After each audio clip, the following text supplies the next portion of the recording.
বাংলাদেশে আমরা কিছু মুসলমান আছি, 90% সংখ্যা মুসলমান বলে থাকে। আচ্ছা, আপনারা বলেন তো ভাইরা, আমরা মুসলিম জাতি যারা আমরা বাংলাদেশে আছি সংখ্যাগরিষ্ঠ, এই মুসলিম জাতিগুলোর মধ্যে কত ভাগে আমরা বিভক্ত হয়ে আছি, ফেরকাবন্দি হয়ে আছি না নাই? কেউ এই দল, কেউ ওই দল, কেউ ওই দল, ভিন্নওয়ালাদের কথা নাই।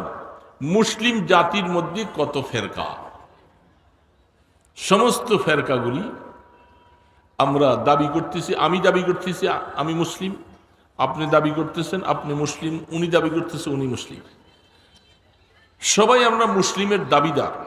এখন পরস্পরে একে অপরের সহযোগিতার মধ্যে আমরা কেউ নাই। আল্লাহ না করুক, আমি প্রশ্ন করতেছি, বাহিরি কোনো একটা শক্তি, কুফুরি শক্তি যদি আমাদের মুসলমানদের উপরে আক্রমণ করে, ওই সময় আমরা কে কোন দলের সেটা তারা দেখবে না। যখন দেখবে যে ও টুপিওয়ালা, ও দাড়িওয়ালা, ও মাদ্রাসাওয়ালা, সেও নামাজিওয়ালা, বলো সবগুলারে মারো হরতম করে, এখানে ভাগাভাগি করা হবে না, সবাইকে একসাথে মার দিবে তারা। ঠিক না ব্যাঠি? এখন আমরা কেউ এত আতি হয়েছি, কেউ ওলামাদের দল হয়েছি, কেউ আমরা বেদাতি হয়েছি, কেউ হয়েছি বাজার ফলা হয়েছি, কেউ অমুকলা হয়েছি, কেউ কৌমি হয়েছি, কেউ বিভিন্ন দলে বিভক্ত হয়ে আছি। আমাদের মধ্যে পরস্পরের মধ্যে এত রেশারেশি, একদল আরেকদলকে কাফের ছুড়াই দেই, অথচ তিনিও মুসলিম আমিও মুসলিম। কিছু কাজ বেশ কম আছে, এই জন্য তাকে পুরা কাফের বানিয়ে ছেড়ে দিতেছে।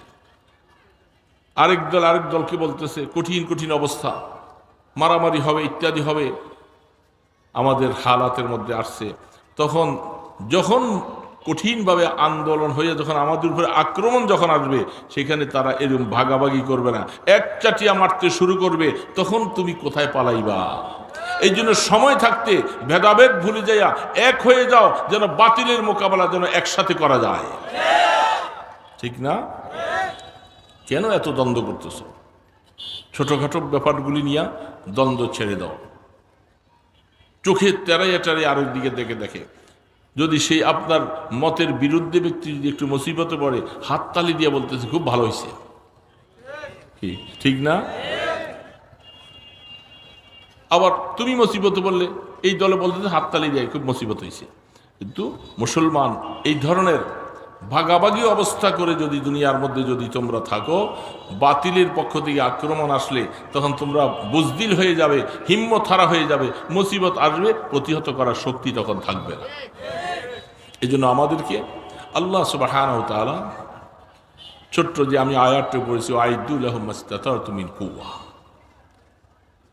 সেই হিসাবে এই আয়াত যেহেতু কোরআনে আছেন, কোরআন যেহেতু যতদিন থাকবে আমাদের এই আয়াতের হুকুমও ততদিন থাকবে।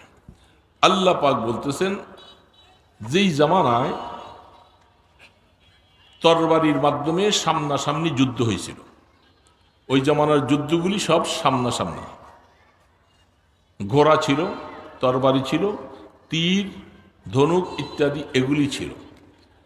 সময়ের বিবর্তনে আসতে আসতে এখন আধুনিক অস্ত্র তৈরি হয়েছে। এখন এই অস্ত্রের মোকাবেলায় আমাদের কাছে কোনো শক্তি নেই। এখানে হাদিসের মধ্যে আছে, বুখারী শরীফের মধ্যে কিতাবুল জিহাদের কথা, ইন্নাল্লাহু ইউআইয়িদু দীনা বির-রাজুলিল ফাজির। এমন এক সময় আসবে আমাদের ক্ষমতাটা হলো রাষ্ট্রীয় ক্ষমতা। রাষ্ট্রীয় ক্ষমতার কাছে সমস্ত কামান, তীর, বন্দুক, ধনুক যত আছে সব কিছু রাষ্ট্রীয় ক্ষমতার কাছে আছে। আমরা আমাদের শরীরগত অবস্থা দিয়ে আমরা তাদের সহযোগিতা করে কাফিরদের মোকাবেলা যখন করবে, তখন আমাদেরকে সর্বস্ব শক্তি দিয়ে তাদের সহযোগিতা করে কাফিরের মোকাবেলা করা, এটা আমাদের জন্য জরুরি হয়ে পড়বে তখন।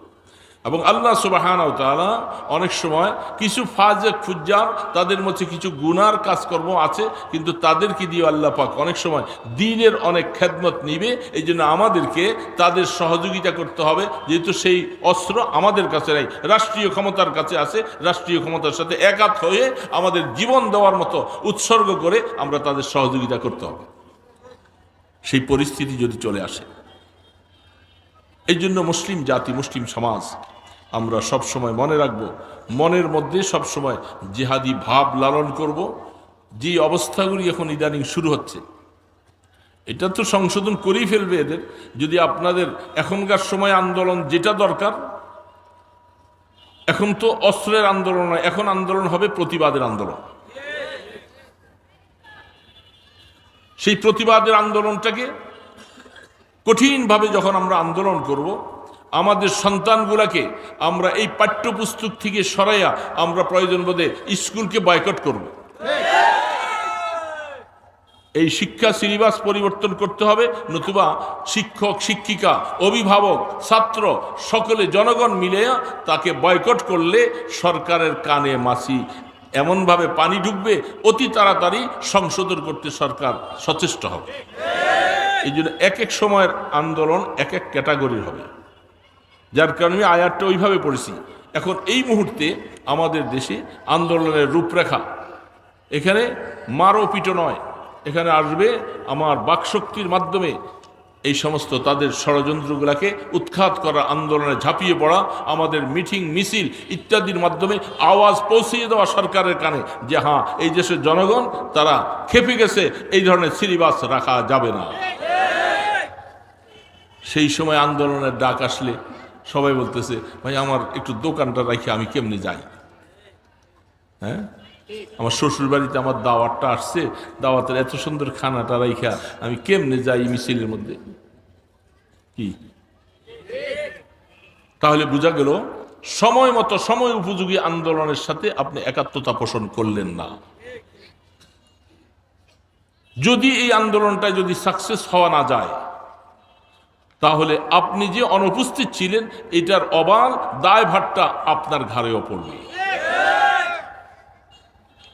এই জন্য সকলকে উদাত্ত আহ্বান করছি, আসবে সময় আসতেছে, যদি সহজ আঙ্গুলে ঘি না উঠে, আঙ্গুলটা ব্যাখ্যা করার সিস্টেম হলো আমাদেরকে আন্দোলনে মুখর করতে হবে, দেশকে পুরা কম্পবান করে দিতে হবে, যে আন্দোলনের চাপে পড়ে সরকার বাধ্য হবে, শিক্ষামন্ত্রী বাধ্য হবে এই সিলেবাসকে ক্যান্সেল করার।